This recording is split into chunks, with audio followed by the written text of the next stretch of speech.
Hai semuanya, balik lagi sama aku, Diva. Di sini sekarang aku mau wawancarain dosen aku. Aku mau nanya-nanyain tentang apa sih pentingnya organisasi buat kita, khususnya sebagai mahasiswa. Mau tahu apa kelanjutannya tentang obrolan aku sama dosen aku? Kalau mau tahu, stay tune di sini. Tetap tonton videonya, jangan di skip. Ayo, kita mulai videonya.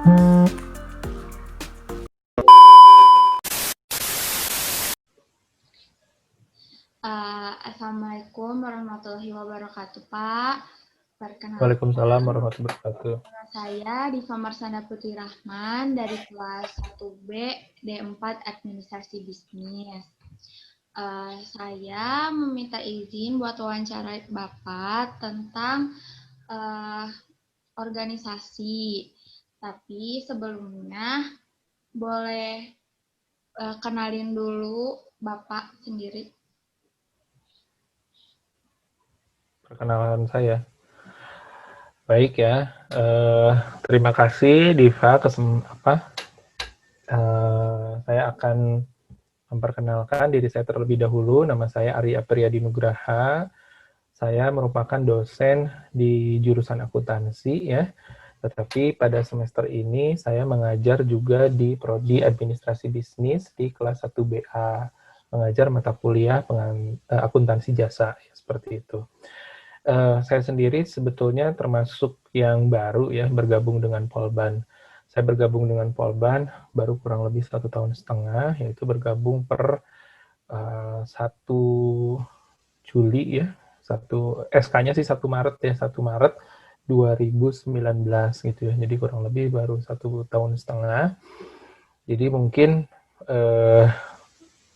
terkait kelembagaan program, terkait kelembagaan kampus ya, saya mungkin masih sedikit sebetulnya ya mengetahuinya gitu ya, tetapi nanti apabila ada hal-hal yang memang pada saat Anda tanya mungkin saya belum bisa menjawab, mungkin nanti akan saya tanyakan kepada rekan-rekan saya gitu ya, seperti itu.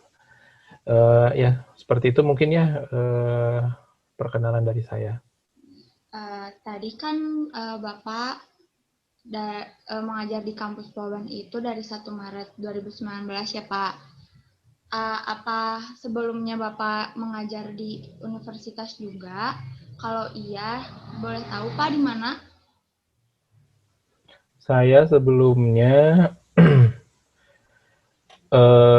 jadi mungkin karir saya itu dimulai dari tahun 2008 ya gitu ya. Jadi 2008 saat saya semester akhir di jenjang S1, saya sudah bergabung dengan bimbingan belajar ya, bimbingan belajar Tridaya. Kalau orang Bandung pasti tahu lah ya gitu ya, bimbingan belajar Tridaya.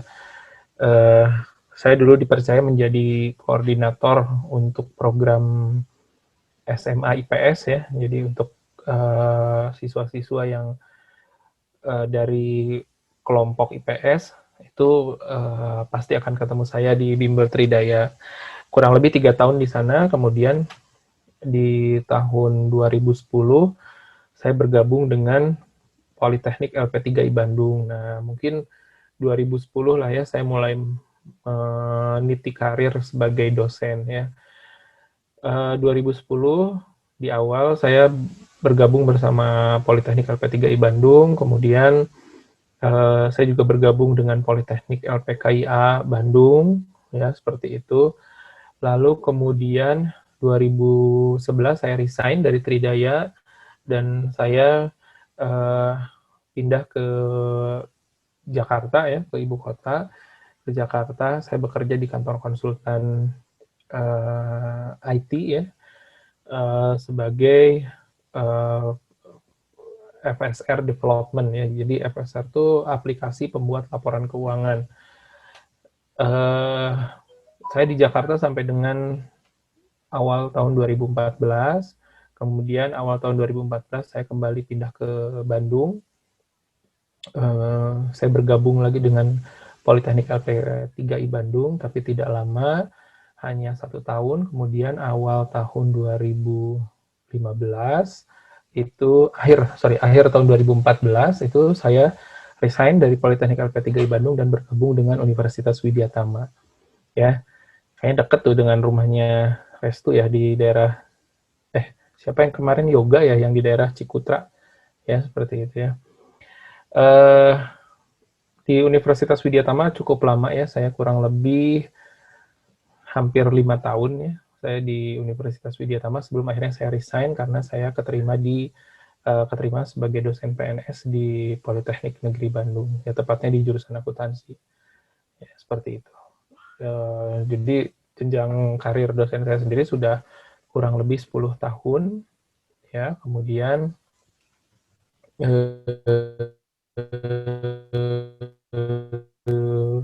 sebelumnya juga saya juga sebagai praktisi di pembuatan laporan keuangan gitu ya. Baik Seperti Pak. itu, Diva. Ya baik Pak, kan tadi Bapak bilang karir mengajar Bapak itu udah 10 tahun lebih ya. Itu kan cukup lama Pak. Nah, apakah jadi pengajar atau dosen itu merupakan cita-cita Bapak dari dulu atau gimana Pak? Terus kenapa Bapak lebih milih jadi dosen akuntansi? Boleh diceritain Pak? Ini kalau Anda nyuruh cerita panjang ya, cuman saya singkat saja lah gitu ya. Restu ketawa. Jadi kenapa saya akhirnya milih menjadi dosen ya? Betul tadi seperti yang dikatakan Diva bahwa menjadi dosen itu adalah cita-cita saya dari waktu kecil. Sebetulnya cita-cita saya waktu kecil itu bukan jadi dosen sebenarnya, tapi justru dulu saya ingat banget waktu saya kelas 6 SD, 5 apa 6 SD, itu saya udah seneng ngajar gitu ya, ngajarin temen ya gitu. Jadi kalau ada temen yang nggak ngerti gitu ya, saya ajarin. Dari situ saya ngerasa, kok kayaknya enak ya gitu ya, jadi guru gitu ya gitu. Nah, cita-cita saya pengen jadi guru SD gitu ya. Cita-cita dulu waktu kecil. Nah, setelah itu mungkin karena doa orang tua juga ya gitu dan doa saudara-saudara ya. Dalam arti doa saudara-saudara ini saya dulu termasuk yang sering dibully terkait cita-cita saya gitu. Jadi pada saat saudara-saudara saya yang lain pengen jadi dokter, pengen jadi insinyur, pengen jadi banker gitu ya, pegawai bank. Ya, cita-cita saya sebagai anak kecil cukup sederhana ya gitu, ingin menjadi guru SD. Kemudian pada saat saya memang basic saya memang senang mengikuti organisasi mungkin ya. Jadi di situ kemampuan komunikasi saya, kemampuan manajemen saya gitu ya, mengatur orang gitu ya juga sedikit terlatih di sana gitu ya. Bukan sedikit ya, tapi banyak terlatih juga gitu ya. Nah, akhirnya pada saat tahun 2004 ya, begitu saya akan masuk kuliah, saya sebetulnya saya masuk UPI ya, tetapi pada saat itu saya justru keterima di jurusan ilmu murninya, jadi bukan pendidikannya gitu ya, jurusan akuntansi. Nah, kenapa akuntansi? Ini juga ada ceritanya. Jadi saya sebetulnya tidak ingin ya masuk jurusan akuntansi itu karena memang sudah terbayang sama saya pasti susah gitu ya. Saya inginnya justru masuk jurusan manajemen. Mungkin kalau saya masuk jurusan manajemen, saya akan ada di jurusan AN mungkin ya gitu ya. Tapi kita tidak pernah tahu rencana Allah ya, rencana Tuhan.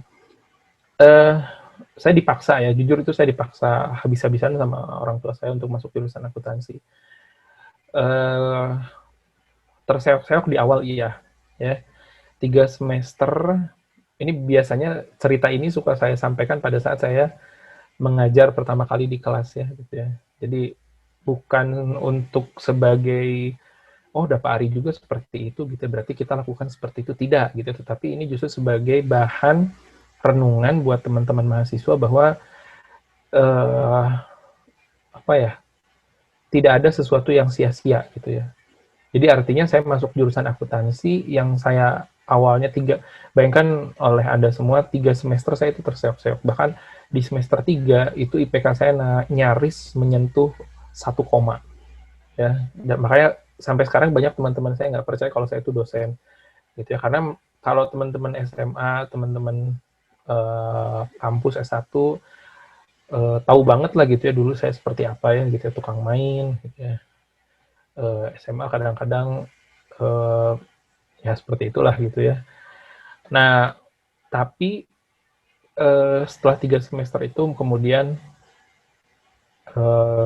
saya mulai merubah diri gitu ya. Karena saya berpikir kayaknya tidak mungkin saya seperti ini terus ya, harus berubah gitu ya.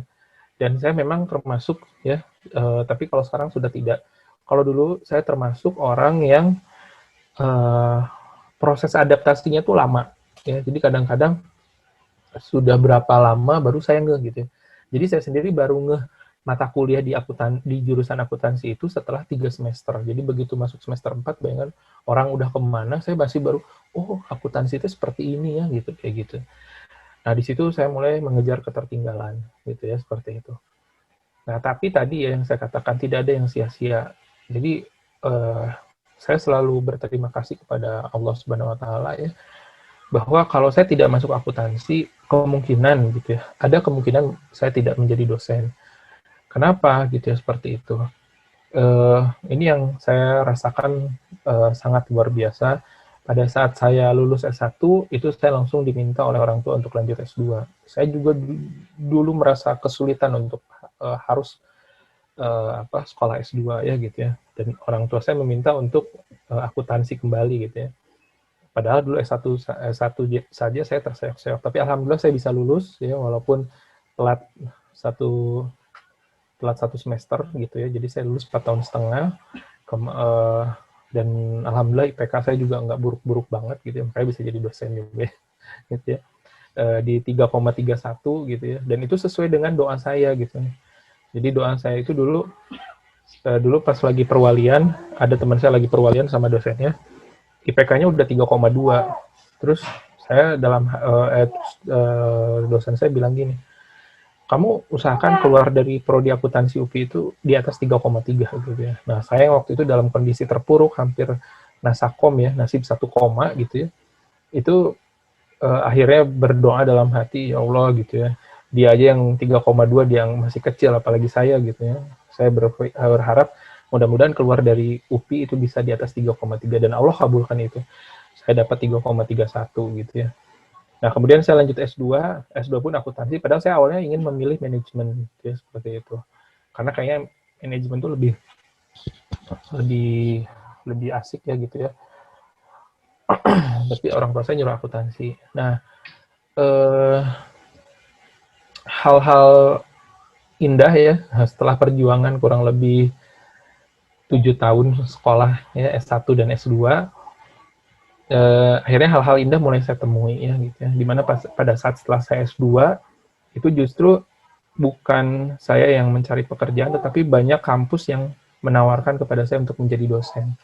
Ya, karena pada saat itu home base saya masih di LP3I, jadi banyak, bahkan waktu itu saya ada tawaran dari salah satu kampus di Jakarta juga gitu, tapi nggak saya ambil dengan pertimbangan terlalu jauh. Ya, akhirnya saya ambil di Widyatama gitu ya, seperti itu. Dan alhamdulillah gitu ya, pada saat salah satu harapan orang tua saya juga untuk menjadi dosen PNS juga alhamdulillah terkabul ya, dengan saya berasal atau background saya berasal dari akuntansi ya, seperti itu. Saya kadang berpikir kalau sekarang kayaknya kalau saya dulu manajemen eh, mungkin bisa jadi dosen, mungkin bisa tidak gitu, seperti itu. Tapi untuk akuntansi sendiri kan memang lulusannya tidak sebanyak manajemennya, jadi kita apa ya, proses bersaingnya juga nggak banyak gitu ya. Contohnya kayak di AN aja, di AN itu kemarin waktu yang pas penerimaan PNS itu lumayan banyak ya, hampir 25 dosen baru gitu ya. Eh, kita menerima hanya di akuntansi sendiri hanya 7 gitu ya, seperti itu. Jadi artinya maksud saya persaingan di, apa kalau saya lulus dari manajemen itu lebih lebih banyak gitu ya persaingannya gitu ya, seperti itu. Tapi akuntansi juga sekarang sama sih, banyak yang lulus dan banyak yang mengincar ingin jadi dosen juga gitu ya, seperti itu. Itu Diva mungkin ya. Ya, selanjutnya nih Pak, kan tadi Bapak bilang Bapak itu aktif di organisasi juga ya. Terus Ya seperti betul. yang saya tahu juga, di Polban itu banyak banget organisasi himpunan-himpunan, UKM-UKM yang mewadahi minat dan kreativitas mahasiswanya. Nih, menurut Bapak, pandangan Bapak terhadap organisasi itu gimana sih? Terus penting nggak kita sebagai mahasiswa baru ini khususnya ikut organisasi himpunan itu sama UKM-UKM yang lain? Kenapa, Pak? Eh, kalau kata saya penting ya, pasti penting gitu. Jadi karena pada dasarnya kegiatan himpunan dan kegiatan UKM itu melatih soft skill Anda semua ya. Jadi dan saya termasuk yang kagum ya dengan mahasiswa-mahasiswa Polban karena di tengah kepadatan kegiatan akademik ya perkuliahan dengan tugasnya gitu ya mereka masih sempat untuk mengikuti himpunan gitu ya dan bagi mahasiswa Polban itu yang saya tahu mengikuti himpunan itu adalah mayoritas gitu ya sehingga saya pernah dengar dari beberapa mahasiswa justru Pak kalau kita tidak mengikuti himpunan tuh jadi minoritas gitu ya seperti itu gitu makanya menurut saya perlu sekali karena ketika nanti Anda memasuki dunia pekerjaan itu tidak hanya kemampuan hard skill Anda gitu ya kemampuan hard skill itu berarti kemampuan akademis Anda ya yang Anda jual gitu ya dalam tanda kutip ya yang Anda perlihatkan kepada perusahaan tetapi juga kemampuan soft skill Anda dan kemampuan soft skill itu akan banyak Anda dapatkan dengan Anda mengikuti ini apa dengan Anda mengikuti organisasi ya, dengan Anda mengikuti himpunan, dengan Anda mengikuti UKM gitu ya. Pesan saya adalah eh, satu ya, ketika Anda mengikuti UKM, pilihlah UKM yang benar-benar sesuai dengan minat dan bakat Anda gitu ya. Jangan mengikuti UKM karena melihat apa mayoritas teman-teman itu memilih apa gitu ya seperti itu. Yang kedua, ketika Anda mengikuti himpunan juga eh, mengikuti himpunan itu harus harus apa dari hati ya gitu ya. Jadi kalau tidak dari hati maka akan semua juga kalau tidak dengan hati itu akan terpaksa ya gitu ya seperti itu. Tetapi yang saya salut di Polban itu bisa menciptakan eh, suasana organisasi ya, suasana organisasi yang baik gitu ya. Jadi mahasiswa-mahasiswa Polban kalau saya lihat ya baik itu di kebetulan adik ipar saya tuh kan ada 2 orang lulusan AB ya gitu ya. Jadi yang satu adiknya istrinya adik saya, yang satu dia istrinya adik saya itu angkatan 2012. Yang satu lagi adiknya istri saya ya. Adiknya istri saya itu kalau adiknya istri saya dia di D4, kalau istrinya adik saya dia di D3 gitu ya. Nah, di D3AB, kalau adiknya istri saya dia di D4, bahkan dulu dia pernah menjabat sebagai ketua MPM gitu ya, kalau nggak salah gitu ya. Nah, istrinya adik saya, dia termasuk orang yang introvert ya, tertutup gitu. Tapi begitu masuk Polban, saya betul-betul salut ya gitu ya, banyak pelajaran yang dia dapat dari Polban, ya baik itu dari kegiatan akademis maupun dari kegiatan himpunan dan juga UKM, yang menjadikan dia lebih terbuka dengan orang dan juga lebih berani untuk berkomunikasi dan berpendapat dengan orang gitu ya. Jadi menurut saya kegiatan organisasi ya UKM dan himpunan ini merupakan kegiatan yang sama baiknya, sama pentingnya, tetapi memang Anda harus pintar-pintar membagi waktu gitu ya. Kenapa? Karena kegiatan pembelajaran di Polban ini jauh berbeda dengan kegiatan pembelajaran di universitas ya. Jadi Anda jangan pernah menyamakan kegiatan pembelajaran Anda dengan teman-teman Anda yang ada di universitas lain. Mungkin kalau Anda sebelum mata kuliah saya sudah ada mata kuliah lain ya. Dari jam 7 itu full, bisa full sampai dengan setengah 4 setiap harinya gitu ya. Tapi kalau teman-teman Anda kan hari Senin cuma satu mata kuliah gitu ya. Kemudian Selasa libur, Rabu cuma 2 gitu seperti itu. Di Polban kita tidak. Kenapa? Karena memang di Polban kita mengkolaborasikan antara teori dan praktek ya. Makanya satu SKS, tiga SKS ataupun dua SKS di setiap mata kuliah itu terdiri dari teori dan prakteknya, gitu, seperti itu. Seperti itu, Diva. Ya Pak, terima kasih. Ini terakhir, singkat aja.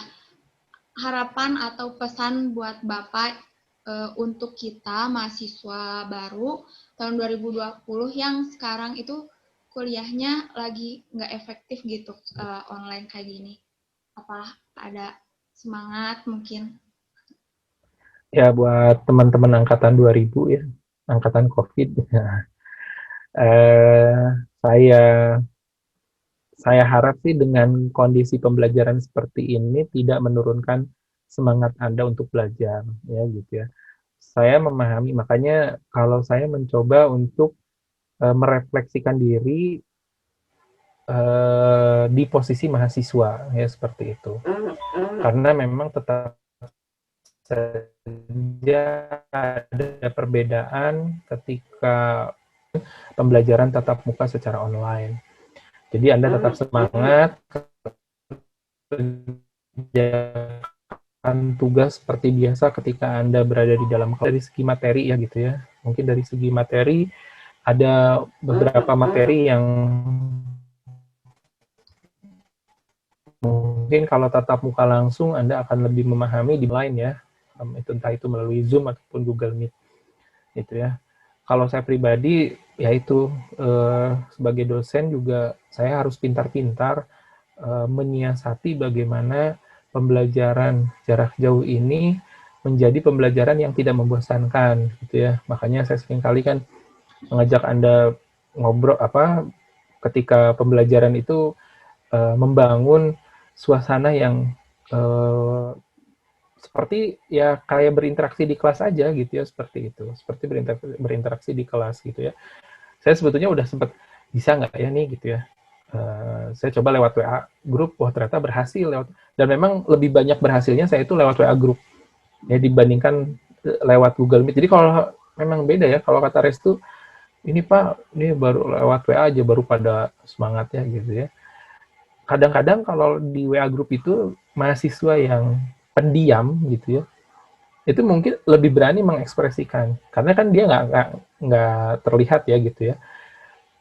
Jadi ya ikut rame aja gitu ya gitu seperti itu.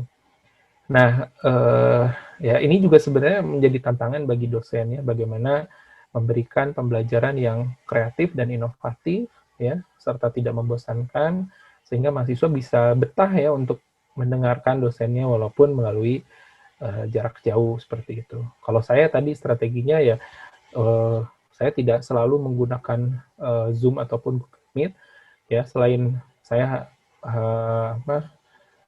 ya kasihan dengan kuota Anda juga ya, kebayangkan satu minggu disedot oleh berapa jam mata pelajaran gitu ya.